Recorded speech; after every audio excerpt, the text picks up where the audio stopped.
Hey Keith, Good morning, Akil. how you doing? I'm good. How are you? Good, thanks. It works this time. Excellent. So when we log in for yours, it's through Zoom or sorry, through a Facebook? No, through Zoom. Because I clicked on that and it sent me through my Facebook account. Oh, you must have your login, your Zoom login must be connected to your Facebook account. Okay, fair enough.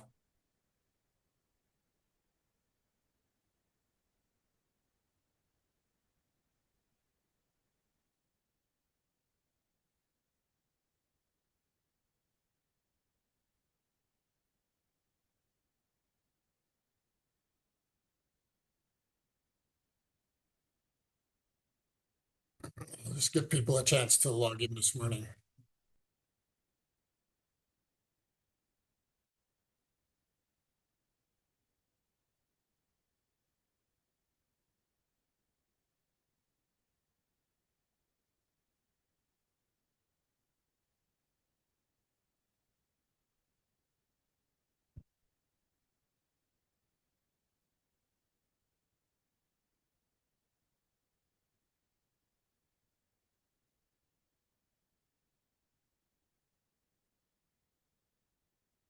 Good morning, Dougie.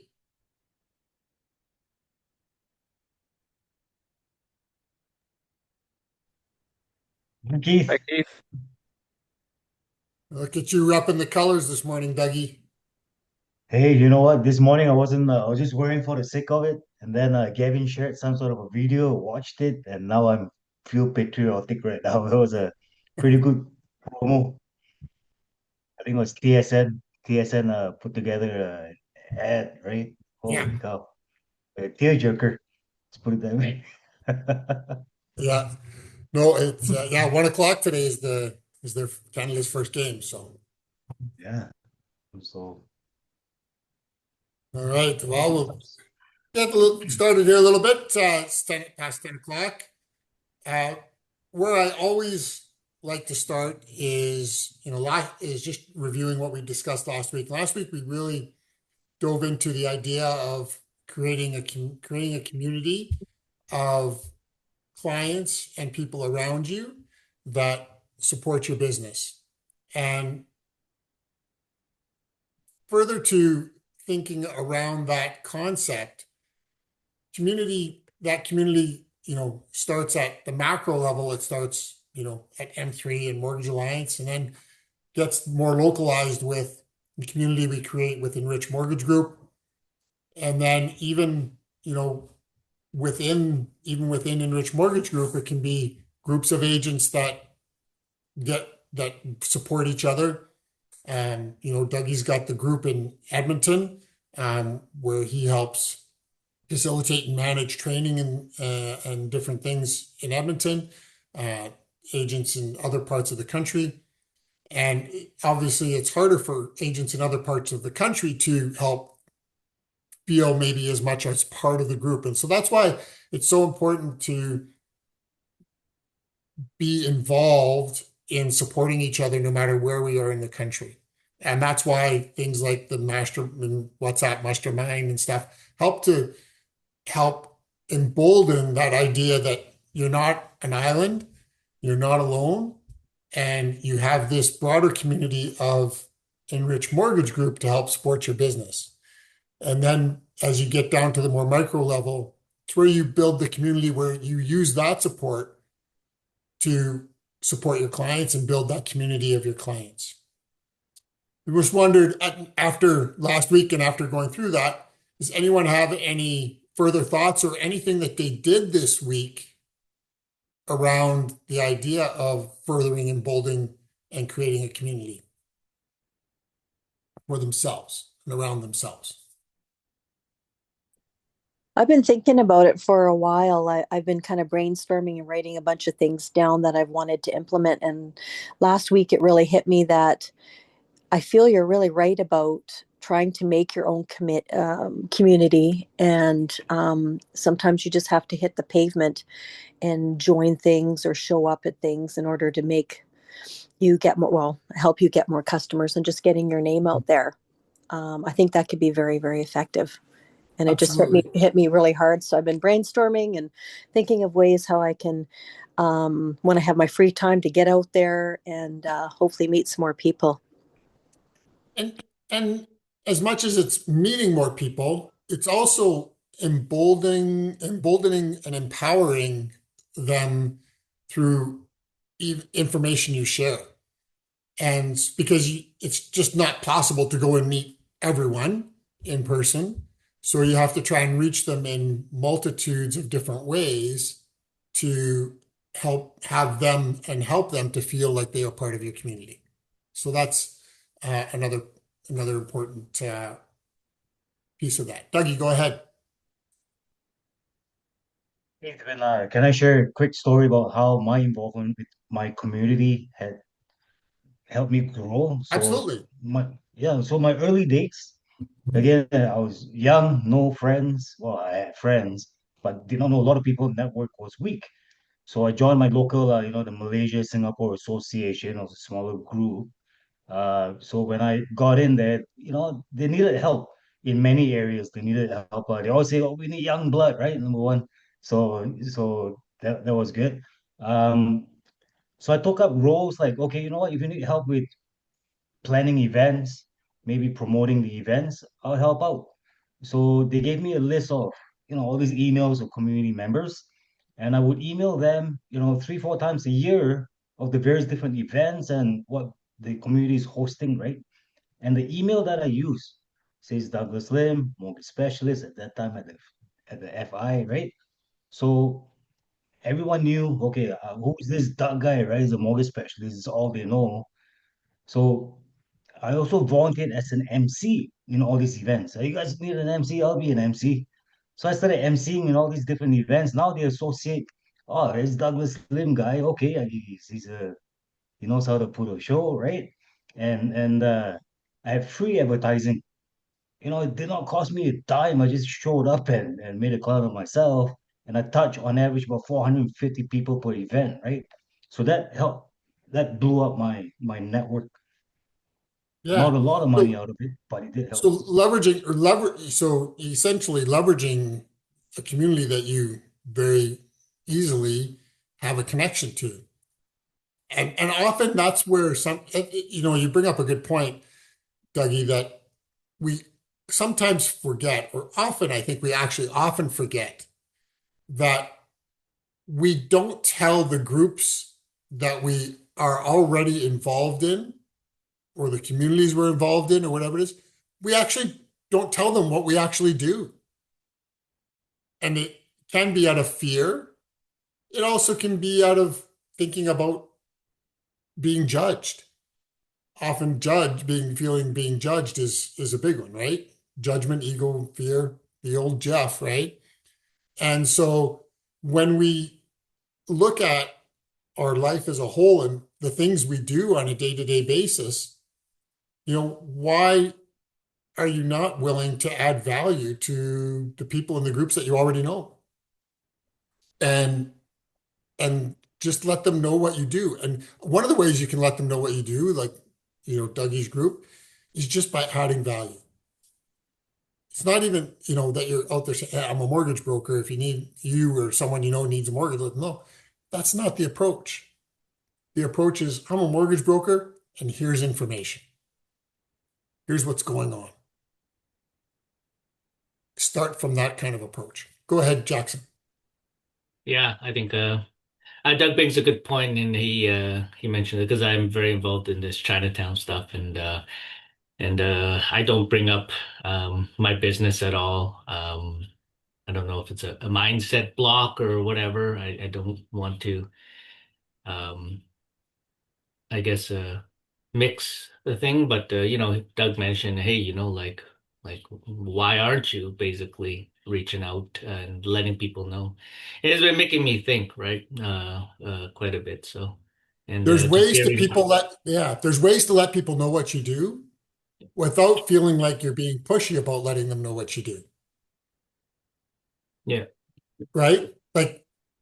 And as I said, you can often let people know what you do just by the information you share and providing value rather than slapping them in the face and saying, I'm a mortgage broker, you know, let's talk, or I'm a realtor, you know, Yeah. because, And right? I honestly think that I mean just within maybe the Asian culture, a lot of them don't like mortgages, whatever. But reality is you need it, and then there's a lot of younger kids in the community, and I thought about it maybe more from like an educational standpoint, right? And say, Absolutely. well, Yeah. well, why not leverage mortgages? I know, like, no Asians like debt, but right? I mean, there's still good debt and bad debt, right? And Correct.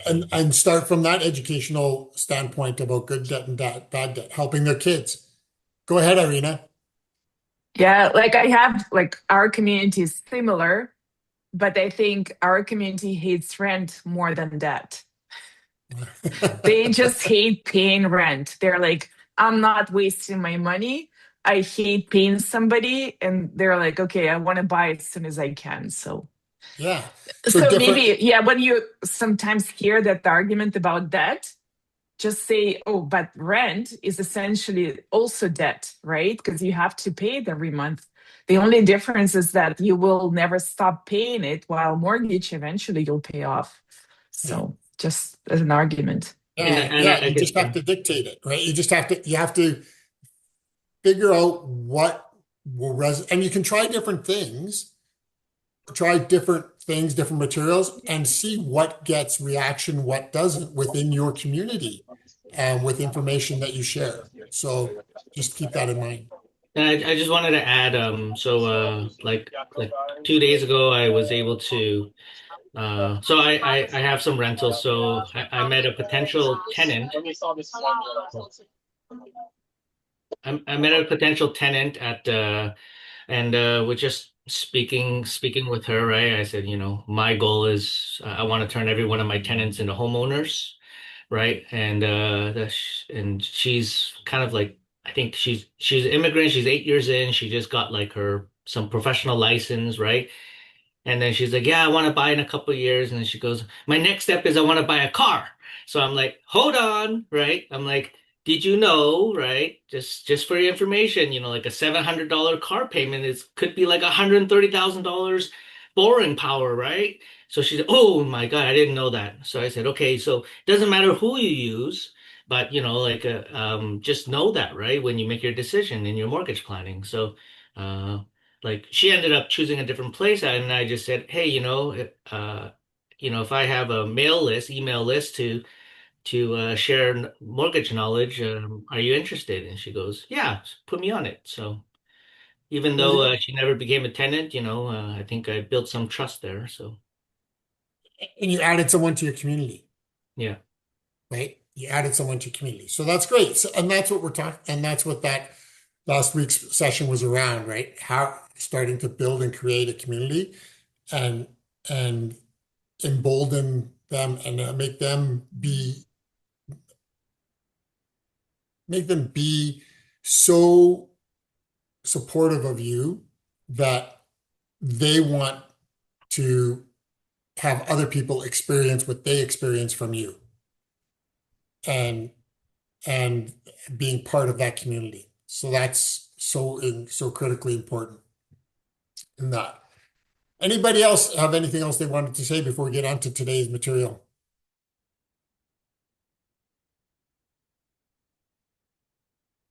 All right, speak now or forever hold your peace, as they say in the courtroom. All right. I hope you got your pen and paper ready. Today, we're going to go through some things about self-audit and those important conversations that we need to have with ourselves that can be important about being able to scale our business through growth. And it requires personal honesty to be able to get there. And many people in business fail to take the time to go through and do this. Because the most the most important meeting you'll ever have is the one with yourself, because there's no audience to impress. How you perform doesn't matter, and there's no excuses. You have to live with yourself every day. And silence doesn't mean that there's empty. Silence can represent fear, but it removes the noise. So if you are able to understand what goes through your mind in the silence, you'll realize what reveals the truth, and it can bring you awareness. I think, Richard goes through this when he goes and does his special trips, his ayahuasca. That definitely removes the noise and reveals the truth and creates awareness. And then he comes back with all these ideas of how to grow and embolden our Enriched Mortgage Group. And then Dougie gets slammed with a bunch of ideas. So the first question, though, is,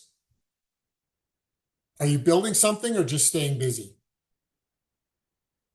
Are you being productive? Because being busy and just having lots of activity does not mean that you're making progress. And movement for the sake of movement is not necessarily direction. You can be busy doing a lot of things because you're avoiding that which is hard. And that which, for some reason, you've created this fear in your mind about doing it, maybe because you fear you'll be judged about putting some information out there about how you look on video or whatever it may happen to be, that you don't feel you have the knowledge to share. So are you building something or just staying busy? Because that busyness trap can often feel productive, but it also often hides the direction. So what asset are you building with your business? Are you building something that's going to have the ability to have an economic event where you can sell something of value? Do you have systems that you need to improve?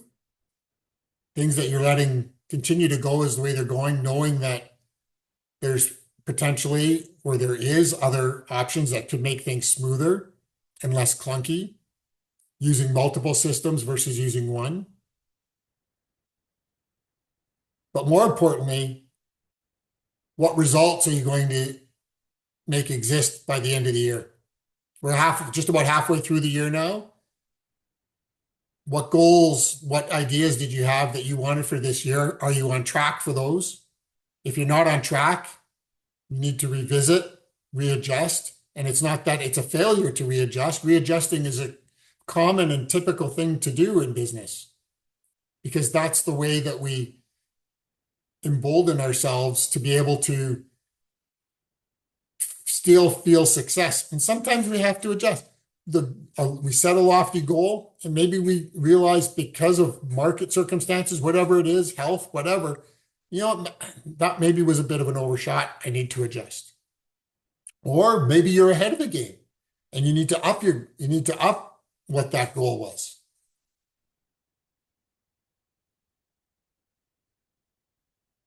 Who are you when nobody is watching? Are you the same person? Are you curating a public self that doesn't represent the same you when you sit with yourself or you sit with your family? Because your private self is the truth. That's the true you. And the last thing your clients or your community want is, when the opportunity comes to meet you, they go, well, that's not who I saw on camera and who I'm talking to now. Like, there's something's not right. It should feel the same. Because your character is what has to have the consistency. You need to come across in the same way. And this is where, if you've set your vision, your purpose, and you live by it every day in what you do, and that's your objective in every conversation, you can have that consistency in your character. Because the person you are when there's no audience is actually who you are. Do you feel proud of what you do? Do you feel aligned in your life with what you do? And are you honest? Are you willing to be honest with clients when the times are tough? It's easy to be honest when things are going great on a file, but are you honest when things aren't going great with a file? Or you're running into some roadblocks?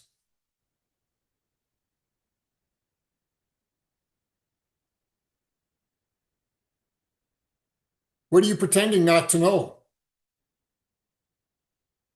This can be a very difficult question, only because you don't know what you don't know, but yet what you do know are the things that you are refusing to do or that you know you should do that you're not doing because you haven't created the habit for it, or you haven't done the work to build the relationship, decided which path you want to take. You're trying multiple paths at once rather than focusing on a single path, perfecting it before you go and add another path to it. And you haven't decided that you're ready to live into your dream. And part of that can be because of the previous one, that you're trying to go down multiple paths, and that doesn't always bode well for helping you to be able to live into the dream that you have. And have you set that dream? Do you know what that dream looks like? And it may change over time. It may change from 1 month to the next in some cases. It might be change a year because of any number of circumstances. Because that truth requires action. Because gaining awareness without action changes nothing. When you have knowledge, it creates a responsibility within you, or it should create a responsibility within you to want to share that knowledge. And when you're sharing that knowledge, now you're speaking the truth, and that takes movement. And then that action can turn clarity into change, not only for yourself, but for those that you share that knowledge with.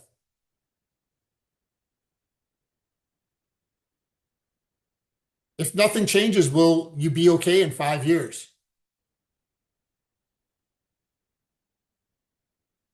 Are you okay to live the life if you're not excited and you're not thriving and you're just okay right now? Are you going to be okay if that's the same way it is in 5 years? Or are you prepared to take action?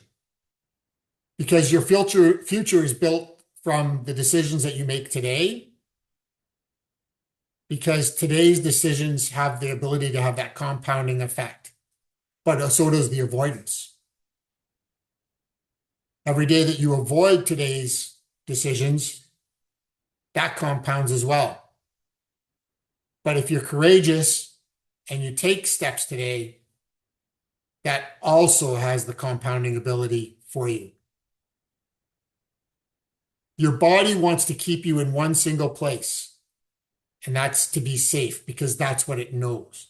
At the core, that's all your mind and your body want, is to keep you safe. So anything you do that it feels threatens that safety, it wants to hold you back from doing it. Your job is to recognize and acknowledge it and tell your body, it's okay. This isn't going to hurt me in any particular way. I'm still going to be safe even though I do it. Am I living my dream or someone else's? This can be a very difficult question for some. Somebody may have told someone, hey, become a mortgage broker. But then when they start doing it, they find that they really don't like it. That talking to people isn't, and trying to drum up business, or being out there publicly isn't really their thing. Maybe they like the paperwork, but they don't like having to generate the business. Just means maybe there's a pivot that has to happen to live that dream so that you're not trying to live someone else's. Because your success has to be personal and not something that someone else or society has provided you as a script. And then choose that dream by your own design.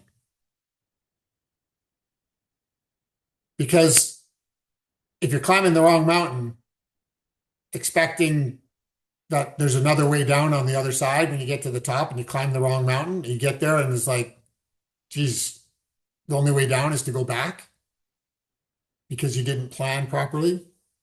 You didn't design what you were heading to.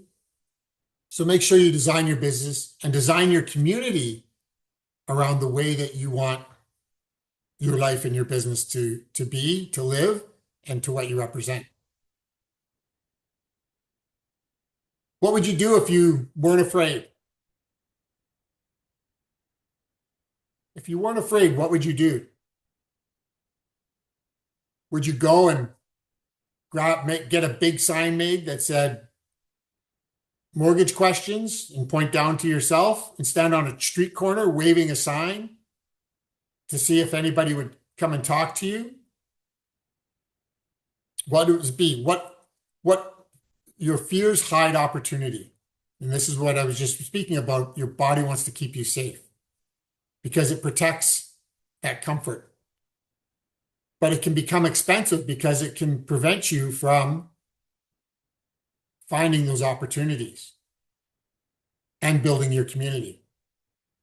Because it can also keep you small in addition to keeping you safe. You play small, then you have regrets. Oh, I should have done that. Envy. Well, look at how they've built their, how come I can't, and my business hasn't built the way that they've built theirs? Frustration around, losing a deal. You don't have a lot of deals, and you lose one deal and that one deal is huge. And then those missed opportunities. As we talked about, Jackson mentioned, he hasn't really let his community know what he does and finding ways to do that. And then doing I don't want to say constant because that can be overwhelming. Doing regular analysis of yourself, of how you've grown. Because time passes by and the same for all of us. But in order to have growth, that has to be done intentional. And purely getting older is not transformation. Transformation happens from changing from who you were today into someone who's different tomorrow, and it can purely because of new knowledge and information you have that you didn't have. Understanding and experience something that you didn't have before. Time passes the same for all of us. How we choose to use those seconds and minutes and hours of every day are what determine. If you feel like you're in survival mode, or if you've ever gone through it, who have I become while surviving? Because pressure changes people. And survival can be hard to identify. You may not recognize when you're in survival mode. Sometimes it takes someone to recognize it or some real self-realization. Because in order to grow, you have to have realignment.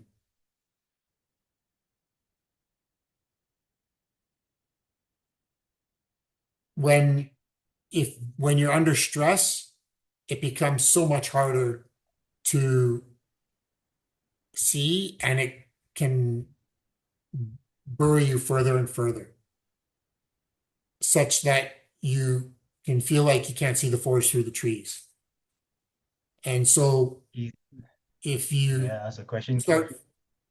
if you start feeling that way, you have to find a way out. Go ahead, Dougie. So Keith, growing up, you get pressure from my parents, pressure from the uncles, right? You gotta study hard, you need to work, you need to graduate, you need to do this. So, the pressure is good and bad, right? But sometimes I get discouraged. There are times in my life I'm like, oh my God, this is like screwed, right? I'm just gonna go my own path. And there's times I go the wrong path, I get beaten as well. So some people say, don't worry about what the sound is, shut the noise. But then sometimes we need that noise too, right? So I'm kind of in battle in between, throughout my whole life practically. So how do we control that? So I would say, so the noise, honestly, I don't believe the noise ever goes away. It's your ability to acknowledge when the noise is what you're listening to and making your decisions from. That's the key. Being able to recognize when that noise is coming up in your mind and stopping you or preventing you, that's an important point of being able to acknowledge it and say, whoa, I hear you. I'm okay. You can go away. And the more that we can do that, the easier it does become. It doesn't mean that it goes away completely, but it becomes easier to be in control rather than letting our tapes from the past rule the new tape we want to create for the future. And part of that can come from, what are you tolerating? Are you tolerating what you do? Are there things within what you do in being a mortgage broker that you're tolerating as well? What are your habits? Do you have habits that you're, again, that are tolerating? Do you have relationships that you're tolerating? Do you need to cut the cord on some relationships? And are you tolerating the old version of yourself? Are you letting the old version of yourself dictate the new version of yourself? And this is somewhat what you're talking about, Doug, because there's a big push-pull between who we were, who we are now, and who we want to become.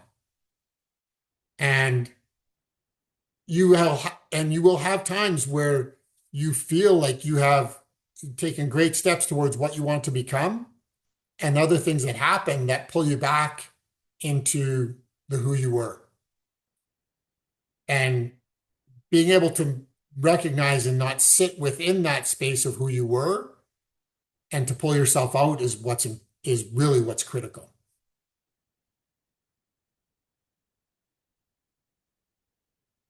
When was the last time you truly felt happy? Do you feel happy every day? Do you feel happy after you have a call with a client, after you get a deal done, right? What happens when you don't feel like you're productive? You don't feel like you're impressive. And you're happy, but you're not truly happy.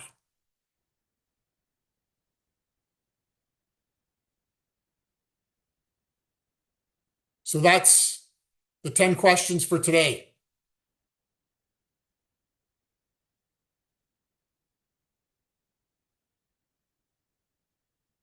Anyone have any further insight or enlightenment or aha moments that came up as we went through the questions that they'd like to share? You certainly are not expected to have to share. Some of these questions are very personal. I get that.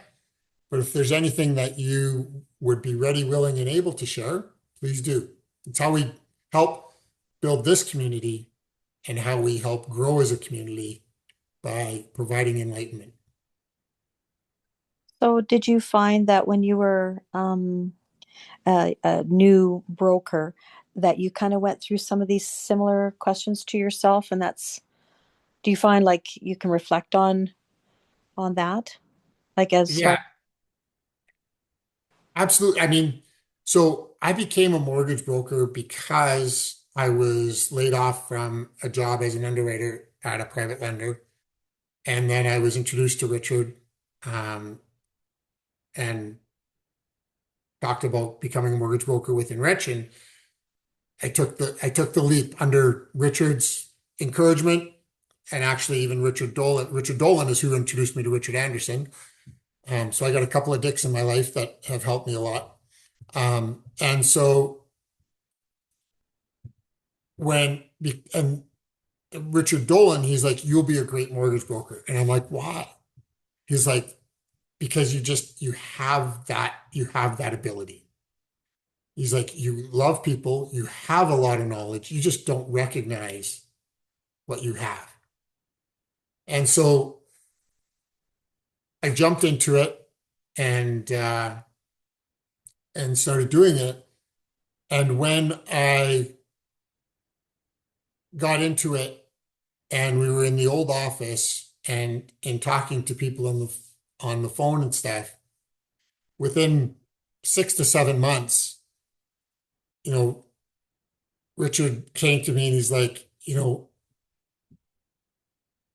how is it that you speak to people like you've been doing this for 5 to 7 years and you've only been doing this for 6 to 7 months? And one thing that helped me is I'd been investing in real estate for many years already at that point. So I'd gone through been through a lot of sessions and training in real estate investing and heard about mortgages and all of that. So that I was able to leverage that knowledge and information. I've experienced many different things in life. However, I didn't focus on applications. I focused on the conversation and wanting to learn about the people I was talking to. And so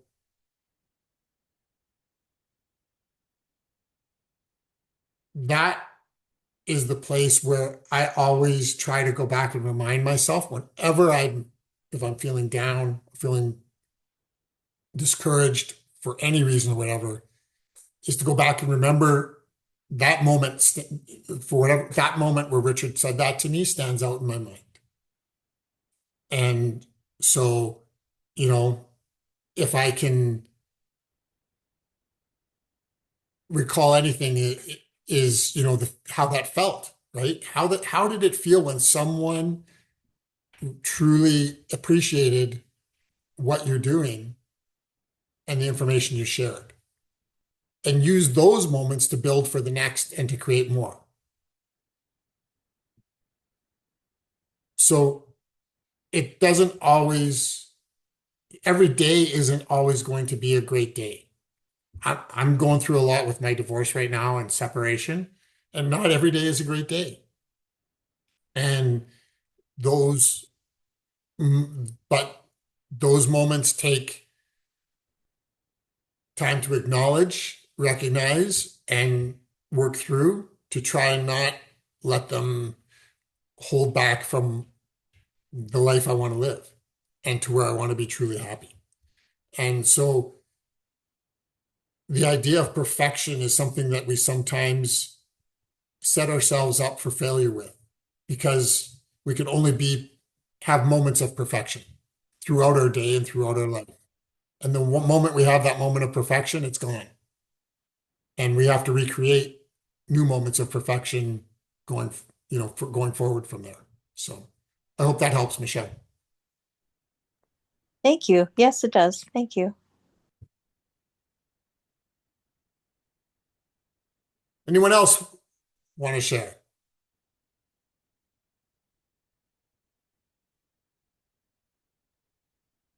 Go ahead, Iryna. I want to share. I really like that you talk about like finding happiness and joy, because we all think that, oh, once we have more deals and more clients and we have bigger volume, that it will just happen automatically, which is not true at all, right? Okay, it's not you have to learn how to enjoy the journey, not the outcome or like whatever your goal is. And yeah, you're right. The way you feel about yourself when you're alone is probably what matters the most, because all those external validations, for someone who was seeking those external validations all my life, I only realize now that it's not the measure for me, right? Because no matter how high I go, if I don't feel good about myself, I still feel unhappy. So And it doesn't matter whether you make 100,000 a year, you make 500,000 a year, or you make $1 million a year. mhm, If you feel like, if you feel disconnected, something's missing, whatever it is, yeah. it's not going to change it no matter how many zeros you add to it. And that's why your ethics when you work matter not only for clients and to clients, but they also matter to you. Because even if, if you do something shady and the client doesn't know about it and doesn't find out about it, you know about it, right? And this is how you will think of yourself. And this is, if you start compromising on your principles, this is something that will eat you from inside. So I, I think we have to be we have to have high standards of ethics, not so of course for clients, but also for ourselves, right? Because it will destroy our identity. Absolutely. Absolutely. And it will eat at your soul. Yeah. It will eat at your soul. And reconciling that can be very difficult and can take a long time. You can also end up then justifying it. And that's even worse than having to go through the work to reconcile it with yourself. Justifying it is even worse, because once you justify it, now you've crossed the line, and it becomes easier to justify it again and again. And that's never a place where you want to end up.